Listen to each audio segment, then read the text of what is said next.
오늘의 책 소개해 드릴게요. 아룬다티 로이의 작은 것들의 신입니다.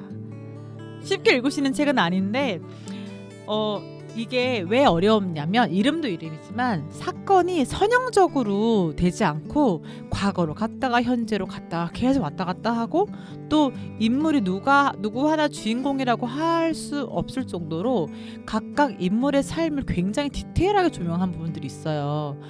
그러니까 더 어려웠던 것 같아요. 그래서 제가 이번에 좀 내용을 선형적으로 시계가 순차별로 가족관계에 중심으로 해서 정리를 한번 해보도록 하겠습니다. 주인공이라고 하긴 하는데 쌍둥이 라헬과 에스타 이야기로 시작을 하거든요. 그 둘이 중심으로 설명해드리면 라헬과 에스타는 이제 라헬과 에스타 엄마 쪽 외가 쪽에 관련된 이야기라고 보시면 되고요. 이 쌍둥이들의 외고모 할머니 베이비 코참마, 그러니까 여기 코참마가 영어로 aunt 아주머니 이런 뜻이래요. 그래서 여자 어른을 높이 부를 때 쓰는 호칭이라고 하더라고요. 이름이 아니라. 그래서 코참마가 그래서 베이비 코참마라는 외고모 할머니, 이 분은요 아버지를 거역하고 로마 가톨릭 신자가 돼요. 그 이유가 멀리건 신부님을 사랑하게 되면서 수녀가 되면 계속 볼 수 있지 않을까 이런 마음에 이제 수녀원에 들어가게 됩니다. 그래서 하지만 뭐 사랑이 이루어지겠어요? 이루어지지 않죠. 그리고 이 소설에서는요 가장 강력한 캐릭터고요. 끝까지 살아남는 인물로 나와요. 이게 스포가 아닌 게 첫 장부터 살아있는 걸로 나와요. 네, 이렇게 나오고 그 다음에 이 쌍둥이들의 외할머니, 그러니까 엄마의 엄마죠. 맘마치와 그다음 외할아버지 파파치는요 파라다이스 피클 공장을 운영하고 계시고 있어요.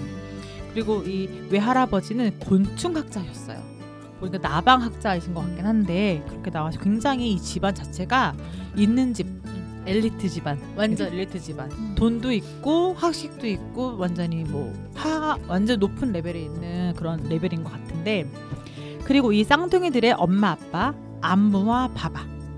근데 바바는 좀 역할이 좀 적었던 것 같아요. 맞아요. 맞아요. 저 그래서 끝까지 아빠 이름을 처음에 몰랐다가 이제 아셨죠? 바바? 그래서 안무는 이 알코올 중독자인 바바 남편을 만나요. 결혼 생활을 할 때는 이 남자가 호감이 있게 생겼대요. 그래서 말도 잘하고 키는 작지만 체격도 다부지고 그래서 호감이 있어서 만났는데 술을 좋아하고 그래서 아버지 남편이랑 오래가지 못해서 이혼을 하게 됩니다. 이혼을 하게 되고 안무는 또 어릴 때부터 알고 지냈던 untouchable이라고 하고 불가촉민이라고 해서 인도 계급의 거의 완전 바닥이죠. 이게 계급에 언급도 안 될 정도로 맞아요. 완전히 바닥이라고 하더라고요. 이 불가촉민 벨로타를 사랑하게 됩니다. 쌍둥이들의 외삼촌으로 가볼게요. 이제 엄마인 안무의 남자 형제죠. 이 외삼촌은요 차코고요. 아주 또 이분도 엘리트야. 어디로 가죠?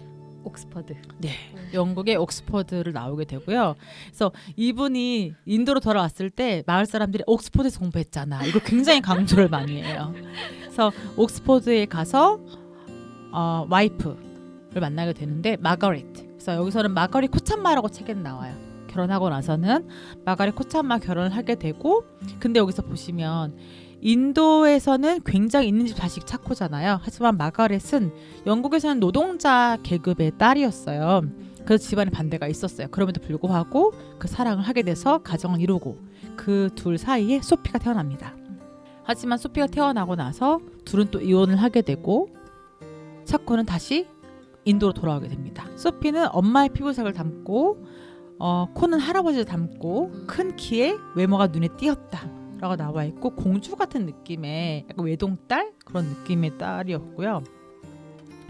이 스토리를 막 건너뛰어서 결국에는 이 소피의 엄마인 마가렛이죠. 이 마가렛의 새 남편, 그러니까 소피의 새 아빠 조가 있거든요. 이 조가 교통사고로 죽고 나서 마가렛은 자기 딸 소피를 데리고 인도를 방문하게 됩니다. 사건이 이때 시작이 되는 거예요. 소피와 마가렛이 인도로 돌아오면서 시작이 되는데 이게 그때 당시 소피 나이가 9세고요. 9세고요. 그리고 라헬과 에스타는 7세, 맞아. 7살이거든요. 방문을 하게 됐는데 갑자기 죽게 돼요. 소피가 물에 빠져가지고 그걸로 시작이 돼요. 이야기가. 사실 이야기 시작은 소피의 장례식으로 시작을 하거든요.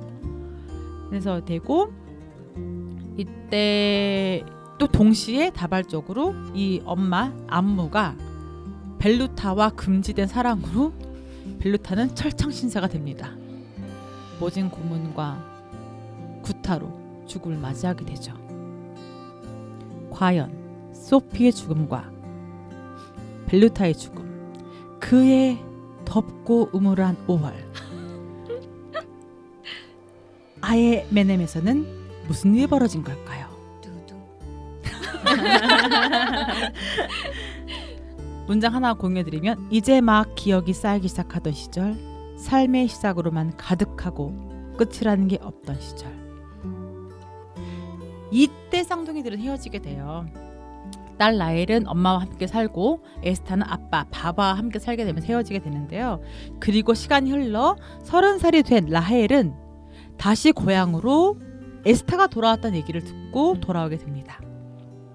라헬 학교 생활은 순탄치가 않았어요. 퇴학도 당하고, 근데 또 머리 있었는지 건축대학은 가가지고 직업도 잘 잡고 결혼도 잘 했는데, 또 결혼 생활도 오래가지 못하게 돼서 알바를 하며 떨돌고 살고, 에스타는 아버지와 살면서 대학을 다니지 않고 굉장히 내향적인 사람으로 집안일을 하면서 그냥 살았어요.